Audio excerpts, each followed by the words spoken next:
What is up, ladies and gentlemen? Today we got some news on Etheria Restart. Now, the game's been around for about 6 months now, so, we've got used to what to expect and such. There are a lot of things that could be improved, they try to improve, and some they are not really improving yet. I feel like there's a lot of work that we could do. But regardless, let's take a look at developer log. Let's see what's up next. If they're gonna fix some blatant issues. I will say one of the more blatant issues that almost got me to like quit, right? It's just shell farming. Shell farming is a pain in the ass. I don't think anyone likes it. You would be farming in one shell dungeon to get a one specific set. You would just never get it, and you're stuck in there just to get one specific set. And there's so many RNG checks. You sometimes might not get the triple lines, triple mattresses. You sometimes get the wrong shells. It's impossible to farm all of everything you would prefer easily, right? You could be stuck there trying to get that bulwark bloodbath plus the third line jackal guard, for example, for Holden.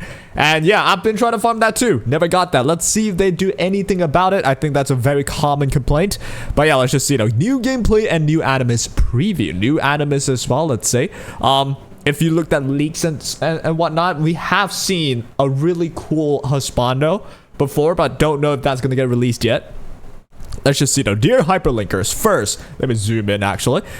Thank you for your continued support for Etheria since its global launch. It's been nearly 6 months. Yep, been quite a long time. Today, with the team's approval, I'm excited to offer you an early look of the content coming in November's update. Let's dive in. So the first thing is unit system and unit front optimizations. I will say for this, my personal union, a lot of players quit. Like a lot of players quit, which is a shame. But I will say it's just, with union, there's not enough content in there that's really driving players to have to like take part in a union. Like the United Front is United Front, yes, but in the end it's just ways to earn more crystals, which is great. It is great, but I feel like there can be more that's done as a union to improve it, to improve more people trying to be in a union, is what I think. But let's just see. We've seen your feedback regarding the recent adjustment to the draw system of the Union's United Front, and understand that it's become a significant topic of discussion within the community. The dev team has been closely monitoring these conversations. In last week's raymerry update, a temporary fix was applied to the draw rules to ensure both sides receive rewards when they're evenly matched.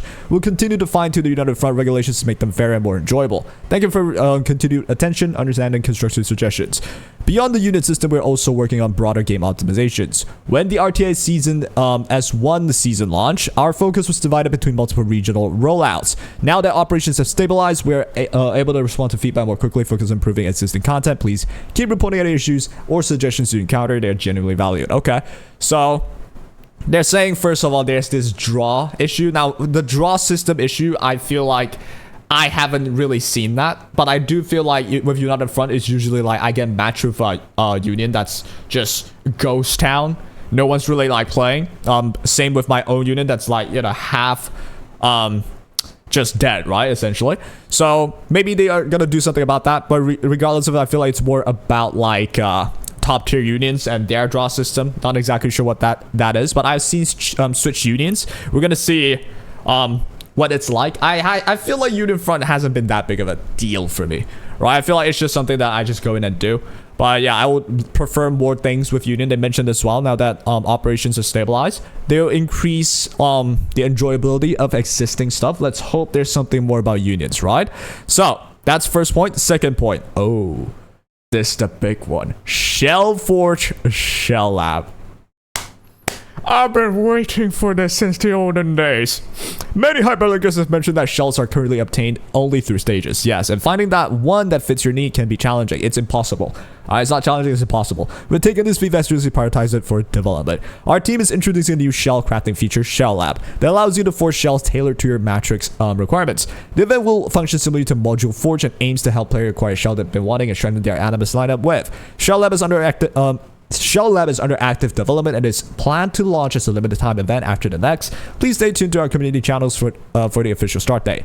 My personal opinion, make it a repeatable monthly event instead of a limited time event. Me personally. Or, you can make it a limited time one, but make it monthly, or maybe after every 2 months you rerun it, and give us one shell. They did mention this is going to be similar to the Module Forge event, which only gives you like one perfect piece of gear. Shell, yeah, you can do the same. Give us one, because I understand, right? If you make shell too easily accessible, then the shell dungeon, no one's gonna farm it, because we'll just eventually get enough shells to shell forge everything we need, and we'll just not touch the shell farms. I guess that's not too bad because in the end, I could just, you know, if I'm not farming shells, I'll just go farm equipment instead, right? It'll depend on what the developer wants for their game. So I suppose Etheria Restart wants their game to still have relevance to shell farming. Yeah. Some games like, I don't know what other games I could have an example as, but yeah, some games, you know, they have dungeons that could farm, but because it's so easy to get stuff, you don't even have to farm the dungeon anymore, and that could seem as like a waste of a content piece, right? So I suppose they're trying to say, okay, we're gonna make it easier for you, but not that easy that you don't have to farm anymore. Hey, I'll take that. At least this helps me to get that one jackal guard that's bulwark bloodbath plus one more. Beautiful, right? Run this like every month, maybe bi-monthly. That would be awesome. Just like you've done with Mojo Forge. I feel like that's absolutely awesome. It's not gonna break anything. And yeah, it rewards player that plays long, that plays through the freaking events every monthly or so, every month or so. So it will actually make people play more, in my opinion. So not bad. This is the big news. The Shell Forge Shell Lab is the big news. Love that. So now I can finally get that one jackal I've been farming for the past 3 months. Next off, third point, Dreamscape improvements. Dreamscape, I've never really enjoyed it. Like, it's a mode. You get rewards. They mentioned it's one of the biggest reward content ever when they first released it. While yes, it was, there's so much RNG to it, but in any case, let's just read what they have in store. In the next version, a new round of Dreamscape will open. For CN server players, this will be your first chance to experience the event, while global players have already participated in several runs. Yup. Based on extensive feedback from previous events, our designer has been iterating on Dreamscape experience to make it more engaging and rewarding. These improvements will debut alongside the upcoming rerun. Please keep an eye on community posts for detailed update notes. We look forward to hearing your impression for the new version. So they didn't share what the new versions would be. We'll see, right? We'll see. For me, Dreamscape is just more free rewards. Even back in the day, the first time Dreamscape got released, where it's just a lot of RNG. Not a lot of people liked it, but for me, it's like, yeah, I'll take what I get. It's free rewards, but hopefully they improve it so that it rewards players for actually completing the event. So, okay, we'll see what improvements they bring. Fourth point, a new PvE competitive mode and Nether Quarry. Ooh, a PvE, but you mix that with PvP. So this is like, you know, leaderboard type shit, I assume. Allow us to introduce an entirely new PvE mode arriving in the next upgrade, Nether Quarry. Directly the next update, we get a new mode. Okay, that's cool. More content. This is a competitive boss challenge mode where players rank by total damage. So this is like a world boss, yes? Daily promotions will be awarded based on rankings, with top performers earning valuable items, growth materials, and exclusive rewards such as avatar titles. More details will be revealed soon. Stay tuned. Okay, this is great. It's great new content, but do not make the reward too ridiculous, okay? What do I mean by that? If you're telling me rank 1 gets 10 gold lattices, rank 2 to 5 gets 5 gold lattices, rank 5 to 15 gets 3 golden lattices, and then everyone else, nothing. They just get like, okay, maybe purple lattice, whatever, or maybe just gems. Gems are still good. But if you're telling me the top rank 1 guy will get 10 golden lattice, don't make it that much. Don't make it that much, right? If it's that much, then it will reward more the whale players. Yeah, it will reward more the players where they have full dupes on everybody. That would, you could do that. It just is annoying to say because you cannot, as a free-to-play or a player that doesn't spend that much, or, you know, at least you don't have all the dupes and all the characters unlocked, you cannot compete with, like, you know, you're trying to get rank 1. That's not going to be doable, right? So with modes like these, it's gonna be the players who has the perfect shells, the perfect duplicates. You've got P5 everybody. You've got all the characters you need for Nether Quarry, right? For a new boss, you've got all the characters unlocked. Those are the players that will realistically be on the top ranks, yeah? So what I would prefer, you do it by percentage. Top 10% players, rank 1 till rank 10, you can give them like what's the word, avatar. Yeah, avatar titles. Yeah, they did mention that. Exactly. Borders as well. That's cool. And then you could give them extra gems, extra crystals. Yes, sure. Maybe 1 or 2 extra golden ladders, I will say. Like that's an incentive for people to go for it, right? I guess rank 1 you could get them. You know what, let me know what you think. I feel like if you give golden ladders for people that's that high up, and then you give nothing to the people that are not like really trying hard, it's gonna be like the disparity between good players and normal casual players will be bigger and bigger and bigger. I feel like it is, you know, on one hand, you could say, yeah, well, if you want to get better, you better start playing the game more and then compete, right? You compete for higher ranks, you get better rewards. That's just how it is. I guess you could say that as well, but on the other hand, you could also say, okay, rank 1, it's really just, do I have the P5 characters on everybody? And then I can get rank 1, go for rank 1, I get 10 golden lattices while everyone else get maybe only 2 or 3. I guess that's where like the incentive is. You know what? Let me know what you think, right? Or maybe do something like this. Sure, you can give whatever you want to the rank 1 till 10, whatever. But by percentage, maybe if you can make the top 40%, make it more common, right? You don't want to make it, oh, you gotta hit top 10% if you want 1 golden lattice. Make it so 40% of, if you hit 40%, top 40%, you can get 1 lattice, 2 lattice, maybe. You hit rank 1, you get 5, maybe 10, sure. Yeah, I feel like that's fine. But in the end, though, it's like, you know, plus and minus, right? You make a mode like this, the players who has, like, full dupes, those are the players that's gonna, like, for sure be better. So, yeah, we'll see what this is about. We'll see what this is about. Hopefully, everyone can enjoy this and have a fair amount of incentive to hit the best rank they can get. Even without, like, hyper spending money, everyone's P5, right? Well, let's just move on. 2 new animes. Okay, let's see. Ooh. So, the lead character, I forgot the name. But yeah, this is not it. The lead character I don't think looks like this. I might be wrong about that, but okay, we see a guy with a dragony silhouette. That's Dan Heng, eh? This thing's got Dan Heng vibes to it, huh? And yep, I see a shield on the left hand.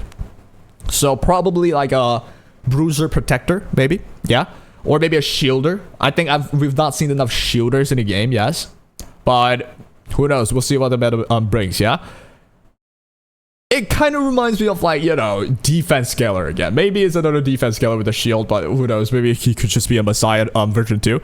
And we got waifu again. And this waifu holds a sword, probably a damage dealer, but I could be wrong about that. Look at Plume, right? I mean, Plume, I wouldn't say Plume's a DPS looking, but whatever. This could be anything, but you're holding a sword, maybe a DPS, who knows? Maybe the meta is going to get quicker. Yeah, we do see a silhouette of someone's face behind here and wonder what that is. But it looks pretty good though. The silhouette looks good. And yeah, that's real nice. 2 new animes would join Etheria in the upcoming version. So they are hinting about their kit. Let's say the first is a familiar face returning with a completely different combat style. Familiar face? Are you saying this is Yang? Who has animal ears? Only Yang, no? Wait, does Yang even have animal ears? I'm not even sure. But a familiar face with a completely different combat style. So they're releasing characters with different modes to it. So that should mean he's an LD, no? Like he's a light dart unit. Because light dart unit, you get Shadow Sanya, normal Sanya, right? So maybe this is an LD character of a certain character we already have. Okay.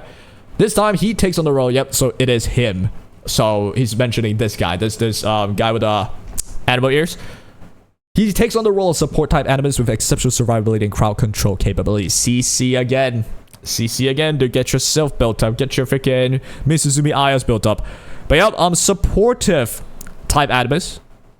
Probably shielding. Has some survivability. Has some crowd control. So I wonder what that will be.